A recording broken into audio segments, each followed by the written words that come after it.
ಯಾವಾಗಲೂ ಚಿತ್ರಾನ್ನ ಹಾಗೂ ಪುಳಿಯೋಗರೆ ತಿಂದು ತಿಂದು ಬೇಜಾರಾಗಿದೆಯಾ? ಹಾಗಿದ್ರೆ ಇಲ್ಲಿದೆ ನಿಮಗೆ ಸಖತ್ ಡಿಫ್ರೆಂಟ್ ಆಗಿರೋ ರೈಸ್ ರೆಸಿಪಿ.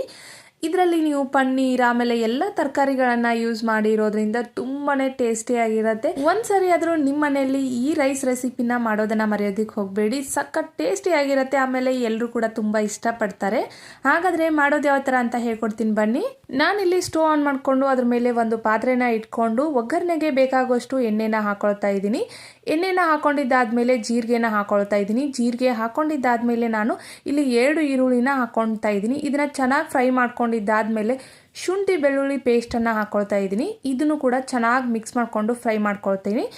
ಹಸಿ ವಾಸನೆ ಹೋಗೋವರೆಗೂ ಚೆನ್ನಾಗಿ ಫ್ರೈ ಮಾಡ್ಕೊಂಡಿದ್ದಾದ್ಮೇಲೆ 1 ಕಪ್ಪಷ್ಟು ನಾನು ಕ್ಯಾಪ್ಸಿಕಮ್ನ ಹಾಕೊಳ್ತಾ ಇದ್ದೀನಿ. 1 ಕಪ್ಪಷ್ಟು ಕ್ಯಾರೆಟನ್ನು ಹಾಕೊಳ್ತಾ ಇದ್ದೀನಿ. 1 ಕಪ್ಪಷ್ಟು ಬೀನ್ಸನ್ನು ಹಾಕೊಂಡಿದ್ದೀನಿ. 1 ಕಪ್ಪಷ್ಟು ಬಟಾಣಿನ ಹಾಕೊಂಡಿದ್ದೀನಿ.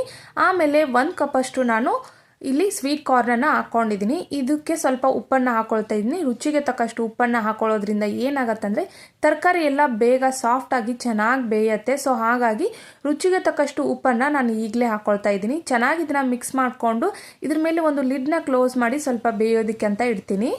ನಿಮಗೆ ಯಾವುದಾದ್ರೂ ಎಕ್ಸ್ಟ್ರಾ ತರಕಾರಿ ಬೇಕಿದ್ರೆ ಆ್ಯಡ್ ಮಾಡ್ಕೋಬೋದು, ಅಥವಾ ಇದರಲ್ಲಿ ಯಾವುದಾದ್ರೂ ಬೇಡ ಅಂದರೆ ಅದನ್ನ ಸ್ಕಿಪ್ ಕೂಡ ಮಾಡ್ಬೋದು. ಇವಾಗ ಲಿಡ್ನ ಕ್ಲೋಸ್ ಮಾಡಿ ಚೆನ್ನಾಗಿ ಬೇಯಿಸ್ಕೊಂಡಿದ್ದಾದ್ಮೇಲೆ ನೋಡ್ಬೋದು. ಇವಾಗ ಇಷ್ಟರ ಮಟ್ಟಿಗೆ ಬೆಂದಿದ್ದಾದಮೇಲೆ ನಾನು ಇವಾಗ ಇದಕ್ಕೆ 1 ಕಪ್ಪಷ್ಟು ಪನ್ನೀರನ್ನ ಹಾಕೊಳ್ತಾ ಇದ್ದೀನಿ.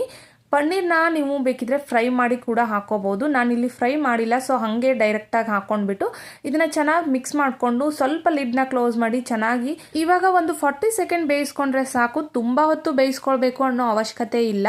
ಪನ್ನೀರ್ ಎಲ್ಲ ಸಾಫ್ಟ್ ಆಗಲಿ ಅಂತ ಹೇಳಿಬಿಟ್ಟು ಸ್ವಲ್ಪ ಬೇಯಿಸ್ಕೊಂಡೆ ಅಷ್ಟೇ. ಇವಾಗ ಇದಕ್ಕೆ ಮಸಾಲೆಗಳನ್ನು ಹಾಕೊಳ್ಳೋಣ. ನಾನು 1/2 ಟೇಬಲ್ ಸ್ಪೂನಷ್ಟು ಅರಿಶಿನ ಪೌಡರ್ನ ಹಾಕೊಂಡಿದ್ದೀನಿ.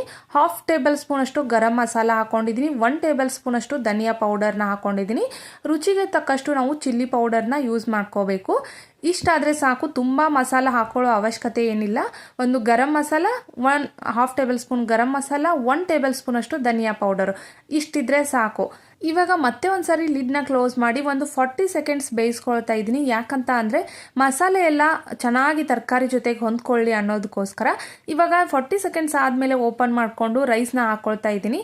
ರೈಸ್ನ ಹಾಕ್ಕೊಂಡು ಚೆನ್ನಾಗಿ ಮಿಕ್ಸ್ ಮಾಡ್ಕೊಂಡಿದ್ದಾದಮೇಲೆ ನಾನಿಲ್ಲಿ ಲೆಮನ್ನ ಆಮೇಲೆ ಲಾಸ್ಟಲ್ಲಿ ಹಾಕ್ತಾ ಇದ್ದೀನಿ.